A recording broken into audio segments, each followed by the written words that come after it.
قبل ما نبدأ الفيديو ده يا صديقي، ما تنساش انك تدعي لاخواتنا الابطال. اللهم انصرهم، اللهم احفظهم، اللهم ثبت الارض تحت اقدامهم، اللهم كن لهم ولا تكن عليهم، اللهم امين. قبل ما نبدأ الفيديو يا صديقي، ما تنساش انك تعمل لايك وتشترك في القناه وتفعل الجرس عشان يوصلك كل ملخصات افلام الرعب بعملها، وكمان عشان يوصلك كل ملخصات مسلسلات الرعب بعملها. يلا بقى انزل اعمل لايك واعمل اشتراك واعمل تعليق على الفيديو ده عشان ده بيساعد جدا. Mutluluktan gözünden الفيديو ده اتأخرت فيه شويتين كده، ولكن للأسف عملت حادثة بآلة الزمن بتاعتي، وللأسف يعني ده اللي أخرني يعني، ولكن الحمد لله الدنيا تمام وأنا بخير والقناة بخير وكل حاجة بخير. وحابب أفكرك يا صديقي إن الفيلم ده قصته حقيقية بالكامل مع تغيير الأسماء والأماكن، فشاي جاهز؟ طب روح اتفرج على الاجزاء اللي فاتت لو حابب عشان هم يعجبوك جدا. يلا بينا. بيبدا فيلمنا بواحده اسمها كوثر، كانت نايمه على السرير عادي جدا، وفجاه بتسمع اصوات غريبه وخبط في الدور اللي فوقيها. قامت عشان تشوف ايه اللي بيحصل، ولما بتطلع فوق فتحت باب اوضه كده شكلها غريب، وكان واضح انها مهجوره. بس يا صديقي الباب اتقفل فجاه كده وكأن في حد شده من جوه، وبعدها سمعت اصوات جايه من الاوضه اللي جنبها وكانها ترانيم او صلوات كده. ولما دخلت شافت واحده ميته وملفوفه في كفن، وكان في جنبها كده كام واحده ست كده قاعدين ومش مفهوم بيقولوا ايه ولا بيعملوا ايه. قربت منهم الست كوثر دي وهي مرعوبه وبتحاول تشوف مين الميت ده، وهي بتقرب واحده منهم بصت لها وكان وشها مخيف وشيطاني.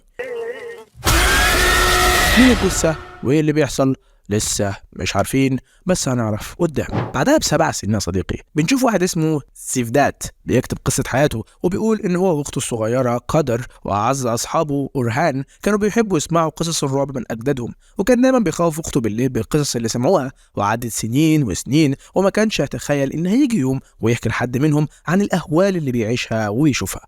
وبيكتب وبيقول انه مش شاطر في الكتابة، بس كتاباته عن الاهوال اللي عاشها 7 سنين بتقلل من الفزع اللي شافه. الموضوع كبير يا صديقي لدرجة ان كل لما يحكي لحد ناس تقول له اللي حصل لك ده معجزة، واللي يقول له انها لعنة كبيرة، بس هو شايف انهم الاتنين مع بعض ومش عارف امتى هتخلص اللعنة دي. وبيقولوا ان اخته قدر اتولدت وهو كان عنده 4 سنين، وهو دايما كان مع صاحبه اورهان، وبعد شويه بقى قدر هي كمان صاحبتهم الثالثه. لكن بعد كده قدر واورهان قربوا من بعض جامد وحبوا بعض قوي واتجوزوا. وتعالى بقى نرجع بالاحداث لورا شويه عشان نعرف ايه اللي حصل.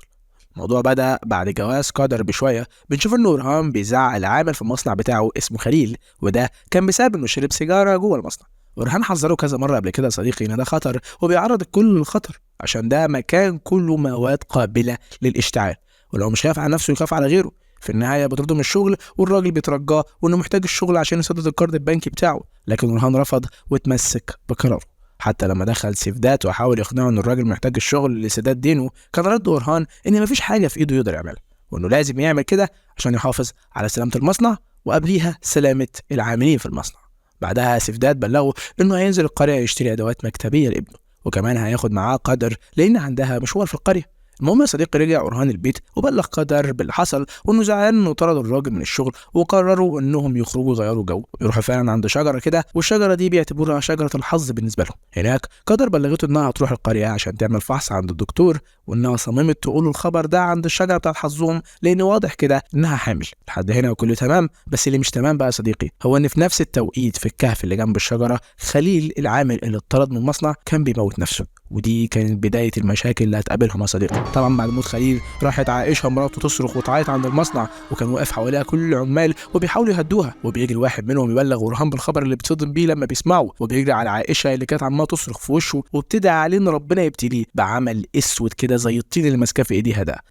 دعوه مرعبه يا صديقي. وقتها سيفدات كان في العربيه ومعاه اخته قدر وابنه اللي اسمه بالمناسبه محمد، وكانوا في طريقهم للقريه زي ما اتفق مع اورهان. المهم بيتصل وقتها اورهان على سيفدات وبيبلغوا بموت خليل. ساعتها كانوا لازم يرجعوا بسرعه، معرفش ليه بس كان لازم يرجعوا بسرعه. والعلم يا صديقي محمد ده يبقى طفل عنده 4 سنين، ابن سيفدات الوحيد. هو بيحب الرسم جدا على فكره، وكمان عايز يطلع مهندس عشان يصنع طياره ويروح بيها لامه ملك. وملك دي بقى هنعرف حكايتها قدام. عامة قرر سيفدات انهم يرجعوا لاورهان وما يكملوش طريقهم، ولكن هو بيلف بالعربيه دخلت فيهم عربيه تانية وعملوا حادثه.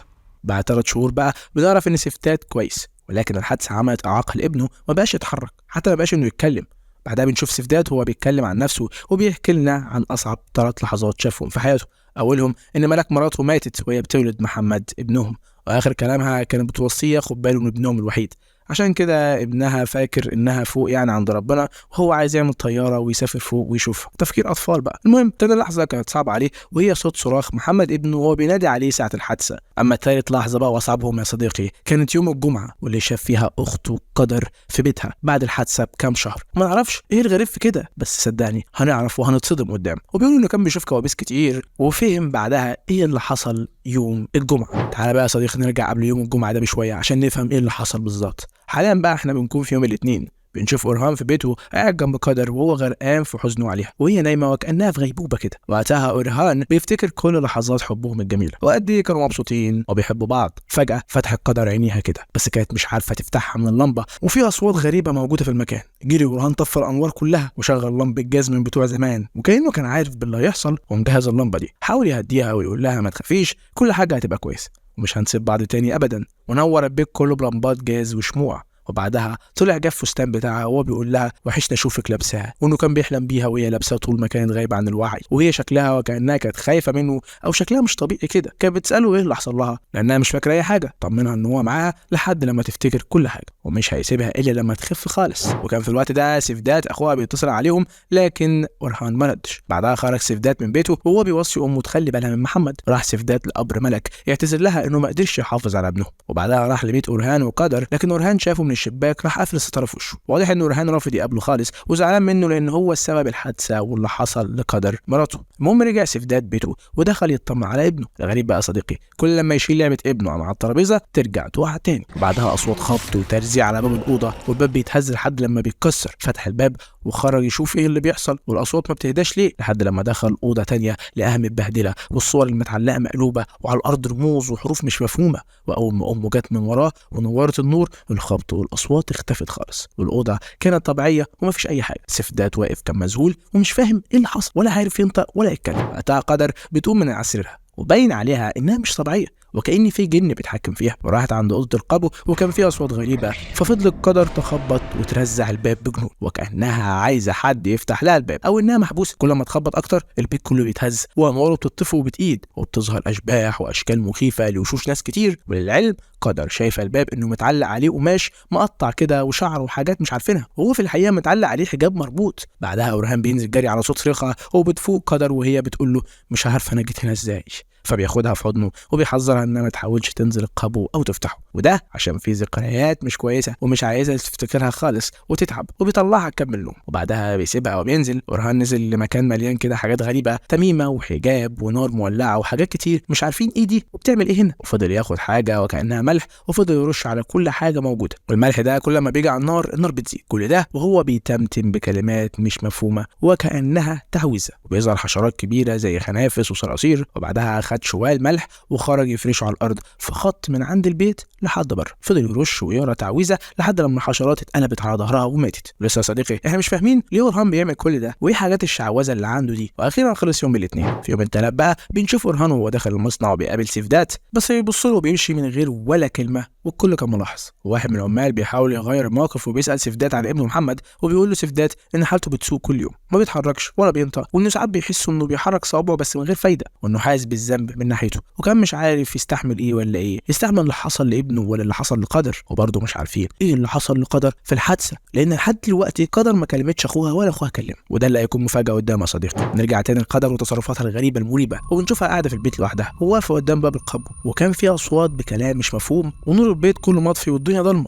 رغم ان احنا بالنهار. ده كمان الشبابيك مقفله، واول ما اتفتح واحد منهم بسبب الهواء شافت منه اتنين ستات بيبصوا لها بصه غريبه كده، فبكل قوه قفلته. وعارف بقى يا صديقي الموضوع ما وقفش في بيت أورهان وسيفدات وبس، الاصوات والحاجات الغريبه وصلت لبيت ابو أورهان وامه، وده عرفناه لما شفنا ام أورهان قاعده على الكنبه واصوات كتير بتقول كلام غريب، بتقول لها ابنك اتجوز قدر بالغصب وهي هتجيب له المشاكل. ولما دخل جوزها عليها بالاكل اتفاجئ انها مش موجوده، جري زي المجنون يدور عليها في كل حته في البيت، وفي الاخر خرج جابها من على الطريق ومن غير نص هدومها تقريبا، وهي بتتكلم زي الاطفال كده وعايزه تروح لأورهان ابنها. حاليا بقى قدر عامله زي المجنونه في البيت وبتشد كل حاجه وكانها بتدور على حاجه معينه، لحد لما لقيت صورتها هي وأورهان في فرحهم، وكان معاهم ابوه وامه. كان أورهان لسه راجع، ولما سالته مين دول قال لها ابويا وامي، بس ما بكلمهمش من فتره عشان امي كانت مش موافقه على جوازنا خالص. ولما قدر سالته عن صوره امها وابوها هي ما ردش عليها عامة أورهان شال كل الصور اللي فيها أي حد من أهل قدر،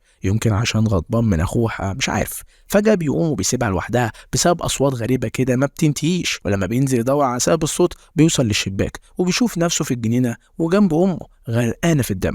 جري لنفس المكان اللي في الجنينة وحفر حفرة دفن فيها معزة غرقانة في دمها، وقبل ما يردم عليها حط حجاب متعلق بتميمة على وش المعزة. في نفس الوقت سيفداد جاله البيت زي كل يوم عشان يحاول يكلمه، ولما وصل للجنينة شاف معزة كلها دم واقفة وبصله. طبعا استغرب ايه المعزة دي وشكلها غريب وايه اللي جابها هنا، لكنه ما اهتمش خالص ودخل لأورهان وهو بيحفر وما سألوش عن أي حاجة غير إنه حاول يرجع المية لمجاريها ويصرحه. لحد دلوقتي مش عارفين سبب تصرفات أورهان المخيفة دي، خصوصا إنه كان قاعد في آخر الليل في وسط أطباق فيها دم كده وكوبايات وشمع وحاجات كتير، وكأنه كان بيحضر تعويذة، وكتب على ظهره صورة قدر رموز وحروف وقطع مكان العين كده في الصورة وحرقها، وكل ده وهو بيردد كلام مش فاهمينه.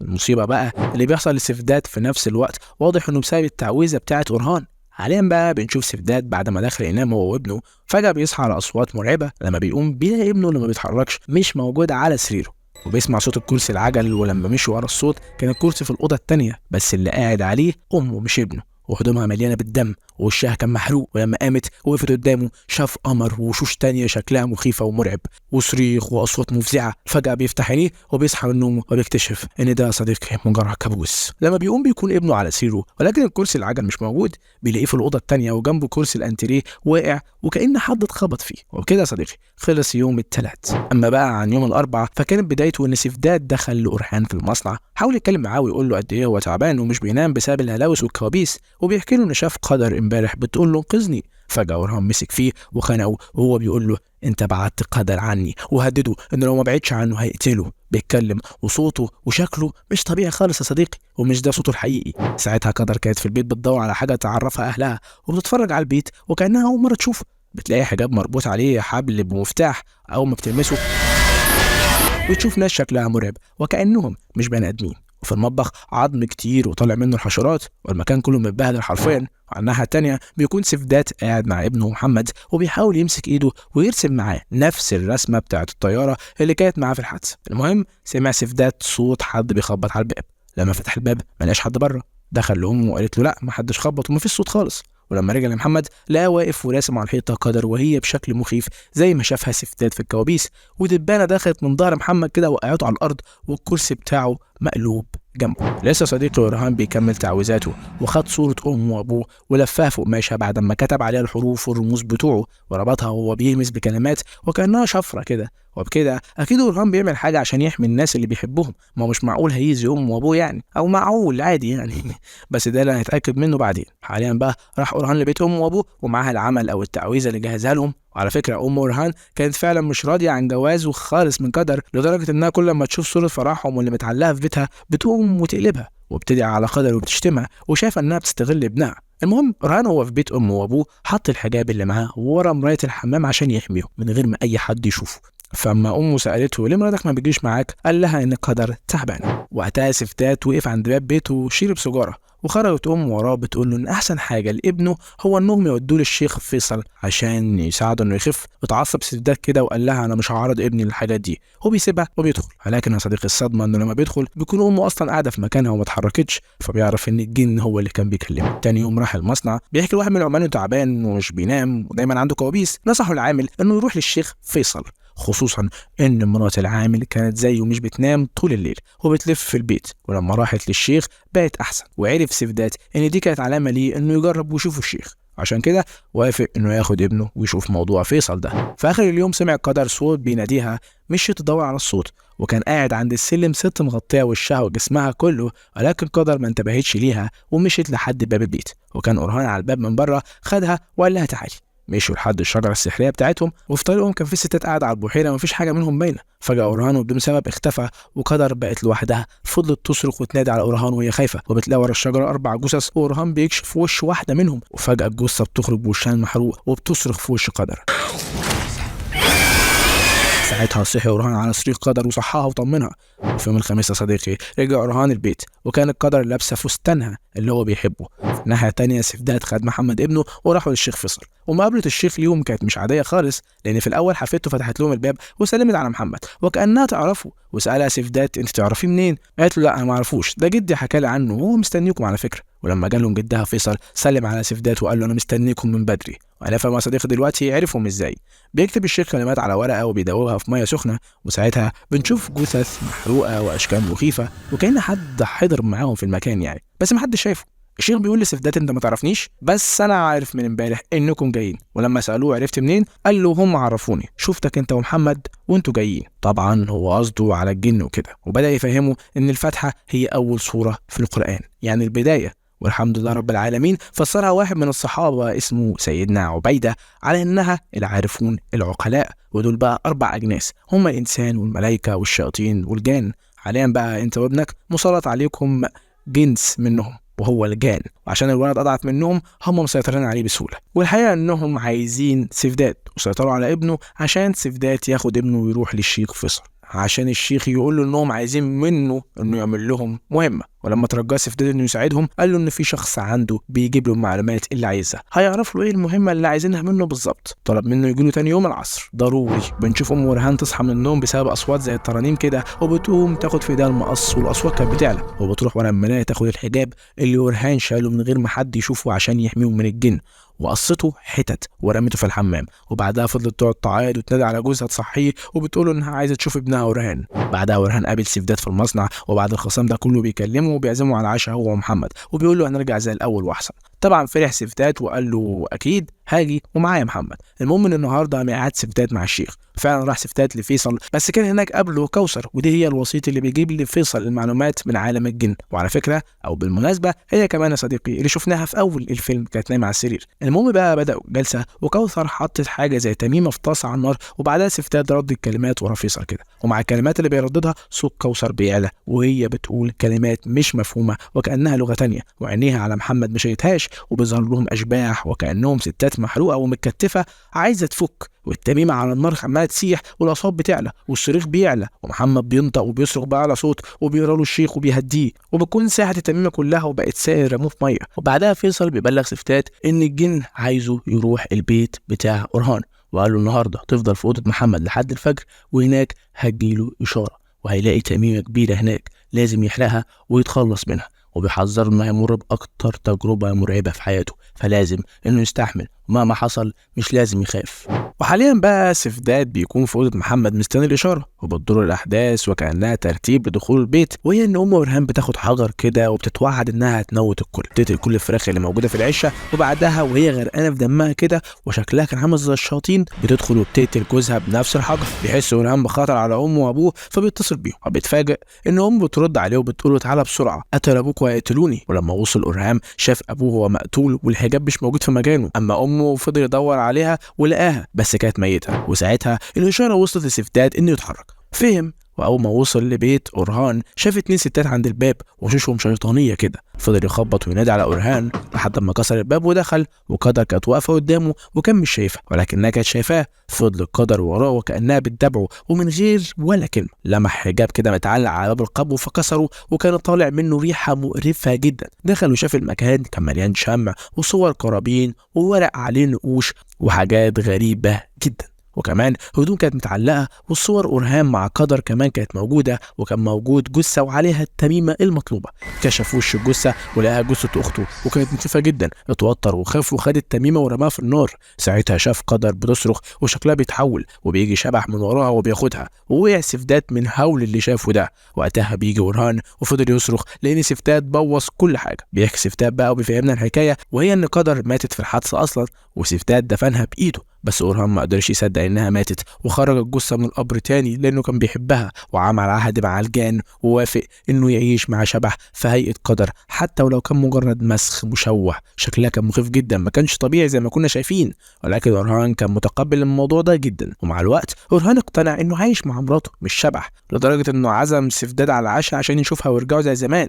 بس عائله الجان دي بترفض ان ولادها يبعدوا عنها، وكانوا عايزين يرجعوه تاني للعالم بتاعهم، لكن ولكن ورهان كان منعهم بأفعاله الغامضة دي من تعويذة وملح وغيره، وكان بيعمل تعويذ لأهله عشان الجن ما يقربوش منهم ويحميهم، وفي النهاية قتلوا أمه وأبوه زي ما شفنا رغم كل اللي عمله ورهان عشان يحميهم. أما بالنسبة للهلاوس والكوابيس اللي بيشوفها سيفداد فدي كانت بسبب أعمال السحر اللي كان بيعملها ورهان، والشياطين دول كانوا دايما بيرشدوا سيفداد عشان يشوفوا اللي بيحصل هناك بوضوح، وعملوا كل حاجة عشان يرجعوا بنتهم أو الجنية يعني، لحد لما كان الشيخ فيصل وسيط بين سيفداد وبين الشياطين. يا صديقي الحب بيعمل أكتر من كده. عدى أسبوعين بقى بعد كل ده وكل حاجة رجعت لأصلها تمام، محمد رجع من تاني يتحرك ويتكلم، ولكن ورهان اختفى بعدها بأسابيع ومحدش يعرف عنه حاجة يا صديقي. ناس بتقول إنه راح لبعيد، ناس بتقول إنه قتل نفسه عشان يقابل حبه اللي هي قدر، محدش يعرف إيه اللي حصل بالظبط. فيا صديقي لحد هنا بنوصل لنهاية الفيلم.